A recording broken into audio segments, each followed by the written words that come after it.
Good afternoon, ladies and gentlemen, scholars, researchers, citizens of the world, and lovers of ancient law. Welcome to our universal philosophical community, the White Tower. Today, we'll embark on a fascinating journey that takes us back to the enigmatic world of Greek mythology, a cornerstone of ancient Greek culture. It's not a collection of just tales about gods, heroes, and monsters. It's a mirror reflecting the fears, hopes, and values of a civilization that has profoundly influenced the modern world. So, good afternoon again, and I'd like to introduce you to our mentor of our community and also artistic director of DARKPLAY THEATRE in Athens. Chris, we're very pleased to have you here with us. Likewise, thank you. And also, I'd like to introduce you to Sonia, our collaborating educator, writer, and philologist specializing in Greek and ancient Greek. Sonia, good afternoon. Good afternoon. Good afternoon, Chris. Thank you for being here with us and for sharing your experience and perspective. Thank you both very much for the opportunity. Chris, as an artistic director of DARKPLAY THEATRE in Athens, would you like to give us a brief outline of your theatre work? Thanks, Dimitris and Sonia, and congratulations to both of you for your work on this channel. It's great to be here. I moved to Greece in 2022. Since then, I've been lucky to be involved in a number of exciting cultural projects, from the official 2,500-year anniversary recreation of the Battle of Plataea to performing at Technopolis in Gazi, and then in 2024 setting up DARKPLAY THEATRE with some very talented people. We've gone on to perform quite successfully in Athens and internationally over the last 2 years. We are an interactive multimedia theatre group. We're a non-profit, somewhat in the genre of Punch Drunk UK or Complicité, for those that know them, but with some key differences. And our mission is to create original performances inspired by ancient Hellenic culture and to bring audiences truly into the centre of a transformative experience that's both somatic and spiritual. So to illustrate this as the basis for the discussion we're about to have, I'm happy to present a short video piece with subtitles that was actually part of our most recent live performance, shown to selected guests sometimes at the start or at the end to give a little context, and it hints at how our work connects to the most ancient traditions of art. I think there'll be a link also to the video for people who want to watch it again. So I will share my screen and hopefully... Of course, you have to watch it. Yes. Let's see.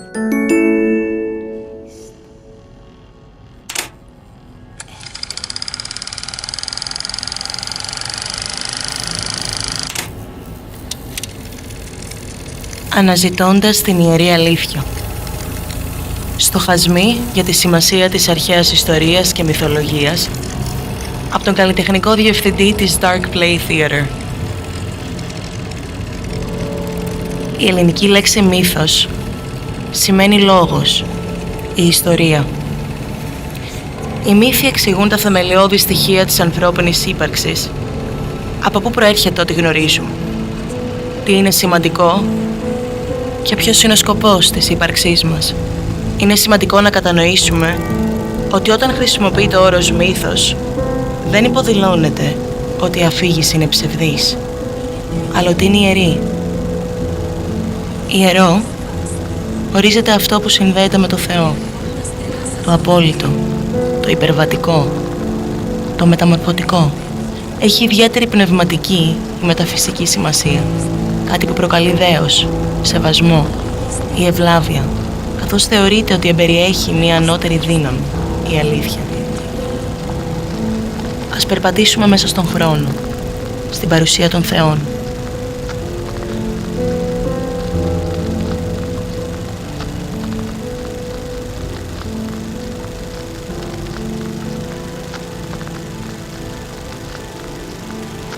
Αρχίσαμε χωρίς λόγια. Είδαμε και με αβέβαια χέρια δημιουργήσαμε. Εδώ βλέπετε τα αρχαιότερα γνωστά πολιτισμικά αντικείμενα που δημιούργησαν οι άνθρωποι. Ο Ταράνθρωπος, σπελεογραφίες της Αλταμύρα, η Αφροδίτη. Νόημα, σκοπός. Να θυμάσαι, να κρατάς κοντά, να καταλαβαίνεις, να τιμάς. Εδώ βλέπουμε τις πρώιμες σπηλεογραφίες αποτυπωμάτων χεριών, το 11.500 π.Χ. Ήταν το τέλος της εποχής των παγετώνων. Και μετά, κάτι αλλάζει. Η πρώτη εποχή του μύθου ξεκινά.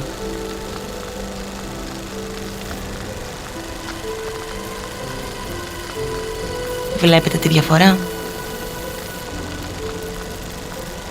Η Αιγυπτιακή Αυτοκρατορία αναδύεται.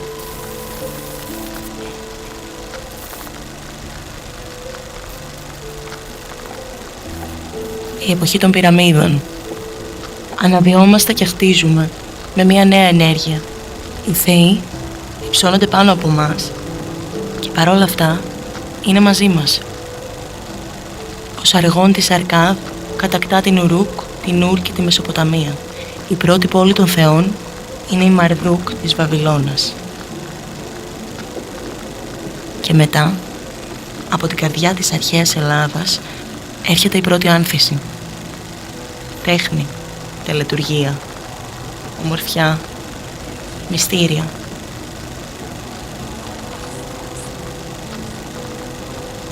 Η τέχνη εισχωρεί στις ζωές μας. Ιστορίες, ιδεολογίες, ιερές αλήθειες. Ο χρόνος γίνεται αντιληπτός μέσω από τελετουργίες. Παιχνίδια δύναμης, παιχνίδια θανάτου, πόθου και πολέμου. Η Αίγυπτος ακόμα υπάρχει στο προσκήνιο, αλλά βλέπετε τη διαφορά. Πού είναι οι βασιλιάδες, πού είναι οι γεννήσεις, οι θάνατοι. Το μόνο που απεικονίζεται είναι η ομορφιά. Το 1600 π.Χ. παρατηρούμε μία από τις μεγαλύτερες εκρήξεις ηφαιστείων στην ιστορία της ανθρωπότητας, στη Σαντορίνη. Επηρεάζει όλο τον κόσμο, η κραυγή του Ποσειδώνα, του κλονιστή της γης. Η Κρήτη επιβιώνει, αναδύεται από τις τάχτες, πιο ισχυρή από ποτέ, αλλά αλλαγμένη. Η απώλεια, ο φόβος και η θυσία είναι πλέον μέρος της ιερής ιστορίας. Από πού το συμπεραίνουμε αυτό? Οι λουτρικοί ναοί καταστρέφονται, άνετη η εσωτερική γαλήνη, το άλμα του ταύρου, ένας λαμπρός χορός αίματος. Ο λαβύρινθος, το ταξίδι προς το σκοτάδι. Συμπέρασμα. Η δεύτερη μινωική εποχή είναι πιο χρωματιστή, πιο παθιασμένη, πιο εύθραυστη.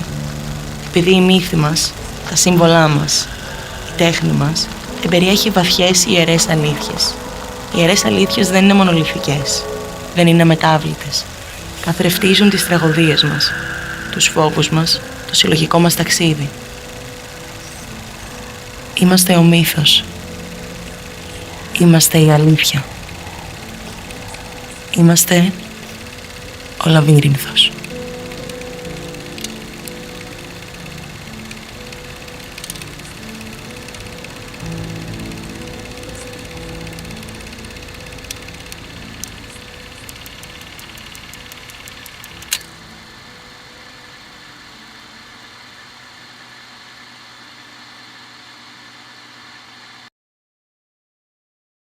Thank you for sharing this very interesting video.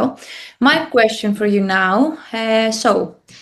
myth, folklore and religion are elements which are more or less included in all myths. In what ways are they related to each other? Please explain us. So it's important to start to say I am not an academic. I'm a passionate student of ancient myth and history, but also that I come at this from the point of view of an artist rather than a researcher. I'm a creator. So given that, I'm very thankful for the many excellent commentators online, particularly Jonathan Fielder-White, an independent researcher of folklore, who you can easily find on YouTube under the name Cregan Ford, along with, of course, Dan Carlin, Metatron, Leonidas Sparta, Caleb Howells, and many more. I think we'll put some links in for everyone, or I can tell people. So, with thanks again to Jonathan, a key part of my approach is based on some working definitions of common terms associated with ancient culture, as you said, myth, folklore, and religion. Now, as mentioned in the video, most myth is something that represents or reflects sacred truth and explicitly features the divine or transcendent, such as a god or cosmic force. But it must have a high level of narrative authority, such as being told by a priest. And in ancient Greece, lyric poets, like Homer and Sappho, were viewed as divinely inspired by the Muses and connected to sacred rituals. An example of a myth, let's say, would be the Greek creation story with Gaia, Tartarus and Eros arising from chaos, as you discussed with Sonia in your previous seminar. Now, a folk tale or legend is a story, an event or a character that is rooted in its place or environment. It can have mythic overtones, but in effect it can also stand alone without any supernatural element. Examples are the English character Robin Hood, or the Greek fairy tale Myrcina, a kind of variant of Snow White or precursor, if you like. Finally, religion, although it crosses over with these, is really defined by its current belief score, the social or legal status, the power, the number of believers, and its ongoing existence, its perception, its presence in society. We have obvious examples today in the Abrahamic religions and also Hinduism, which is often cited as the oldest living religion. So myths, within religions or separately, contain the primary vehicles for what we call meta-narratives, with a nod to MacIntyre and Peterson. And folk tales are often where you find archetypal stories such as Joseph Campbell's hero's journey, simple moral lessons or cautionary tales.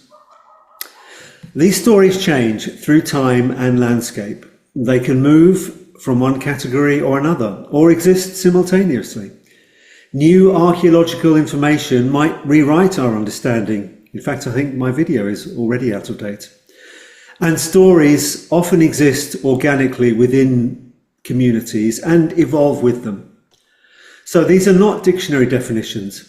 And there is, of course, a 3- and 4-dimensional crossover between these categories. Some archaic religions, such as the Old Norse paganism or Roman pantheism or polytheism, are now categorized as myths. And many myths contain folklore or local variations. As a nice example from ancient Greece, one I like, you might consider Lamia, one of the first, or perhaps the first, prototypical vampires. So, the concept of what is sacred might also be problematic, especially in today's world. But I am with Carl Jung on the idea of a numinous encounter with an awe-inspiring mystery. And I see art as the gateway to this experience. Anyway, these definitions allow us to articulate what to me seems obvious about the fascinating and moving artistic works that we discover in the ancient world. The animism, the Earth Mother, or the collection of human experience that's expressed in prehistoric art, the struggle for survival, is related but distinct from the complex esotericism of the Egyptian kingdoms and, of course, the profound aesthetics of Minoan and later Greek sacred art.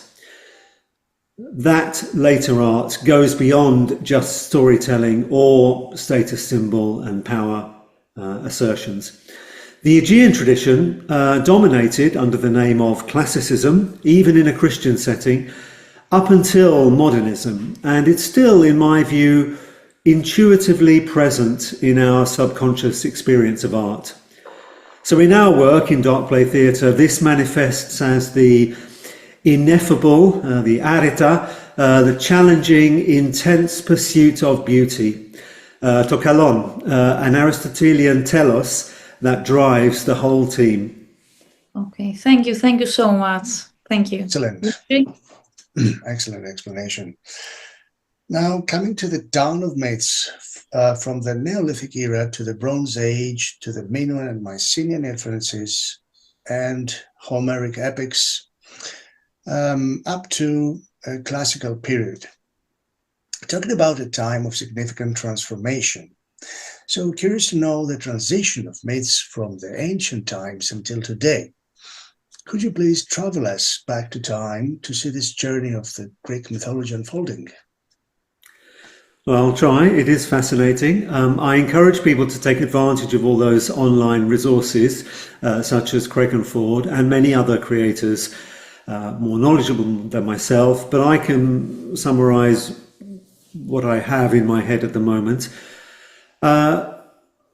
We think the earliest civilizations flowered in what's called the Fertile Crescent from around 4000 BCE, Mesopotamia, the Levant, Egypt, Anatolia, and at the same time or simultaneously the Proto-Indo-European migration from the Pontic steppes in the east began around 5000 BC.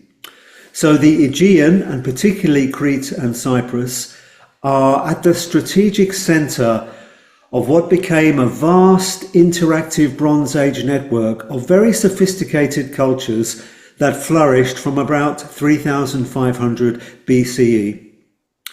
We see the Proto-Indo-European pantheon, including the sky god, Dios Pater, the earth lord, Poseidon, and inherited myths of the hunt. Greek language itself is very linked to Proto-Indo-European, also with Linear B from the Mycenaean Empire. And by contrast, from the Near East, we get Aphrodite, or originally Astarte or Ishtar, and Hephaestus also has complex origins with probably Anatolian roots. These were very advanced civilizations with massive standing armies, bureaucracies, civil service, currencies and trade routes and great navies. So to focus on Greece, after the Bronze Age collapse around 1100 BCE, we then see the first scenes from the epic cycle as we know them today, as well as the adventures of Heracles appearing around 800 BCE, a little before the works of Homer and Hesiod, which are themselves fundamental. The first Olympic Games are recorded in 776 BCE, and these games were both a civil and a religious occasion. It's highly plausible that all the core elements of classical Greek mythology contain many older stories, references and archetypes from the Bronze Age and even before. For example, research strongly suggests that the Greek figure of Heracles evolved from or was heavily synthesized with Near Eastern storm gods. Now, with my theatre hat on, I want to also note that the earliest known purpose-built theatre spaces in the world are found in Minoan palaces in Crete from around 2000 BCE. And the theatre of Dionysus in Athens from the 6th century before Common Era is the oldest major Greek theatre. Now, given that Sappho and Homer were singer poets, as we said, this is a profound moment that's encoded in architecture, when the transmission of culture by performers to an audience became something different, more visual, physical and musical ceremony for the polis, rather than an invitational group of aristocrats. Thank you. Okay, thank you. Very nice. So Greece, our next question now. We all know about the Greek myths' influences to the Greek culture and civilization through the pantheon of gods, the heroes of Greek mythology. They are also the source of inspiration for artists and writers. What is the legacy of Greek mythology and what has it achieved so far? Also, what is its relationship to contemporary audience and modern time? And of course, we would like to know if you could mention one example of phylogenetics. Thanks for that. Too many questions. It's okay. I think I can combine them all. The legacy of Greek mythology and the language, as you've written and shared before, is self-evident in art of all kinds, from the classical period to the modern age. I think a few Google searches will tell you a lot more than I could, but it's probably impossible for anyone to visit any historic architectural site, museum, cathedral, or art gallery anywhere in Europe without seeing the presence or explicit echoes of classical Greece. And with my Anglo pop culture view, I can direct you to screens with anything from the classic Jason and the Argonauts to Pasolini's Medea, Xena the Warrior Princess for millennials who remember it, Brad Pitt as Achilles, and unfortunately the upcoming Odysseus, which I'm not entirely looking forward to.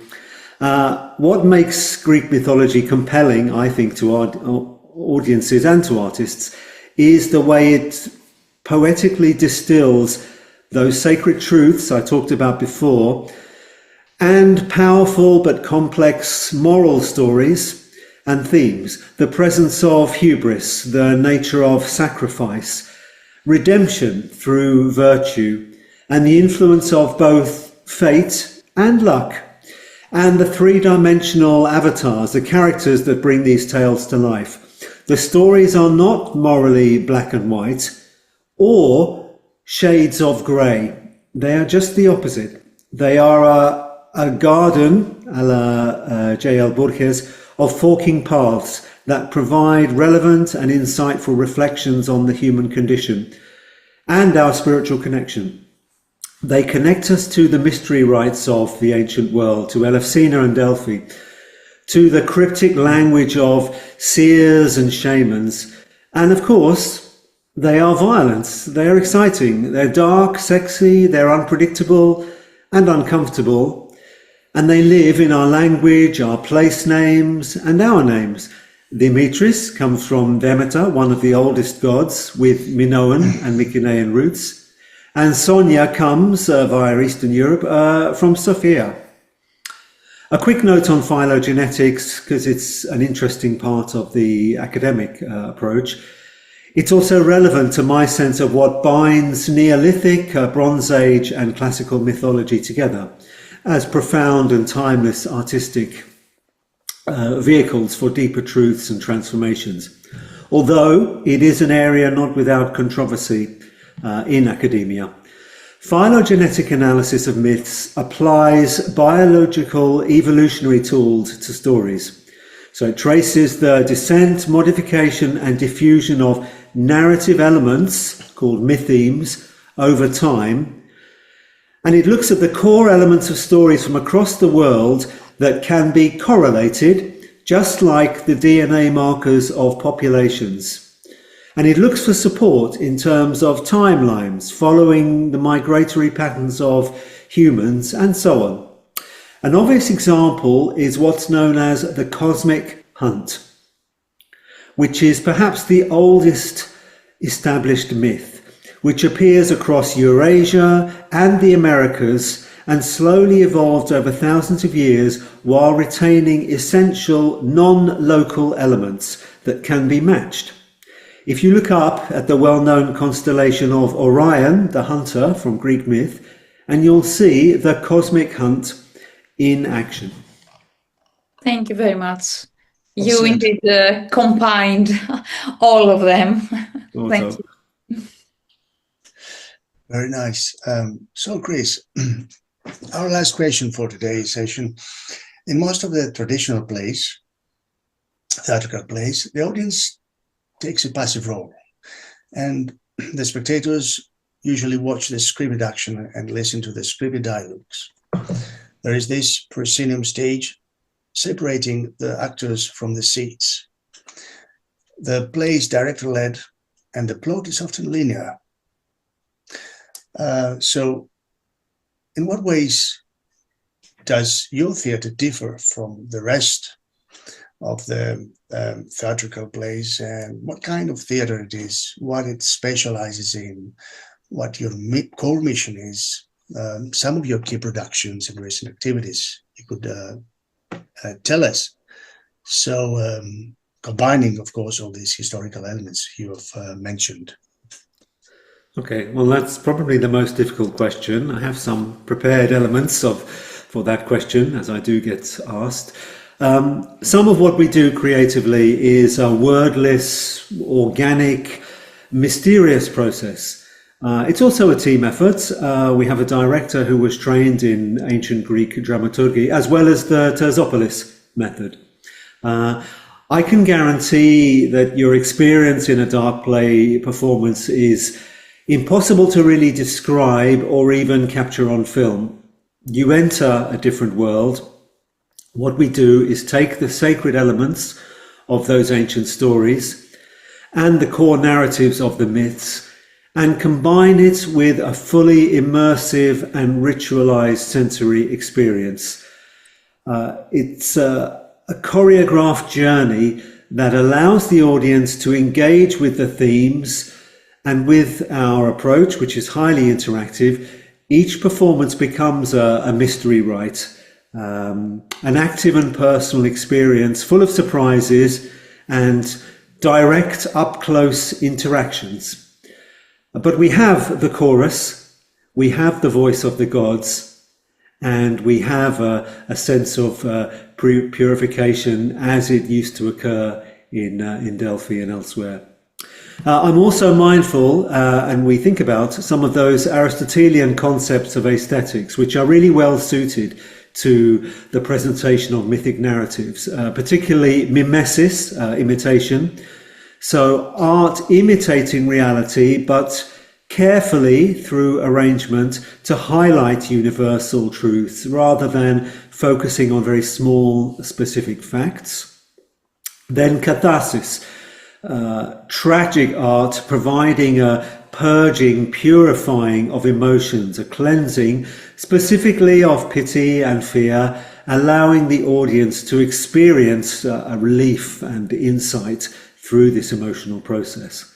And then functional beauty. This is what you find in nature, the efficient, harmonious design working together towards a unified purpose. And you see this in nature with the Fibonacci sequence and the golden mean from a cellular level to the cosmos. I also have in mind, and we are indebted to Artaud's Theatre of Cruelty, which was itself inspired by ritual ancient Balinese dance. Dialogue is unnecessary. We allow for a pure, overwhelming theatrical language of movement. Performance are living hieroglyphs using choreographed movement and symbolic expressions to convey emotional states. And performances blend music, costume and movement, creating an experience that's really intense and hopefully almost hallucinatory. To close, we're not museum curators. We're not presenting a snapshot. We're not copying or reenacting ancient theatre as education. We only perform original works, and we're not rewriting or adapting the classics, which is something you see all too often. We are not modern, and we are not postmodern. We are just a living art that surrounds and overwhelms you with something passionate, intense, scary, erotic and transformative. And we honour the ancient world, all the deathless gods and the mysterious beauty of ancient and Aegean Greek culture. Timousan τους άναθατους θεούς κάθε φορά στις παράστασεις μας. So, Chris, if I come to your theatre and I am a part of the audience, shall I be prepared for the unexpected? We do advise the audiences in advance some of the things to be ready for. The performances don't only involve sitting in a chair, they will involve moving around, and it's very likely that you will have interactions. You may be spoken to, you may be given things, you may be told secrets, you may be taken places, and you may have other kinds of interaction. The performance happens all around you. I want it to feel, if you want an analogy or a metaphor, and you can remember the experience you had as a child going to a fairground or an event or a celebration of some kind or a carnival. You don't know what is round the next corner. You don't know who is going to come up to you in what costume. You don't know what story you're going to see, but all of it is a magical experience, and afterwards you are able to blend it together into a personal journey that has some kind of meaning, and you remember some of the important and meaningful connections that you made during that experience. And like those experiences that we had as children, we can always remember those. We can always remember, when we look back at those experiences we had as children, the moments of contact that we had with a deeper reality, with a kind of magical reality that happened around us. Great. I can't wait. We definitely need something like this. Come to Agia Theodori in Peloponnesus sometime in May or early June, and you'll see us. We will. Chris, I think your perspective is both fascinating and inspiring. So we are very grateful that you shared your experience and thoughts with us, Dimitri. Of course, we were very pleased to have Chris Trevor, the mentor of our UPC and artistic director of DARKPLAY Theatre in Athens, with us today. Chris Trevor, once again, thank you very much for being here with us today. Thank you both very much. Thank you to my sources that I have mentioned. Please do check them out. And you can look me up on DARKPLAY Theatre and find our work, find our tickets, and catch up with what we do. And I encourage you also to connect to the universal philosophical community and to become part of the White Tower that we're all so proud to be connected to. We're already thrilled. Thank you. You are an inspiration, Greece. I'm inspired by Greece. Check on DARKPLAY Theatre in Athens as soon as possible. Okay. Good afternoon. Yeah. Bye. Have a nice afternoon. Bye-bye. Bye.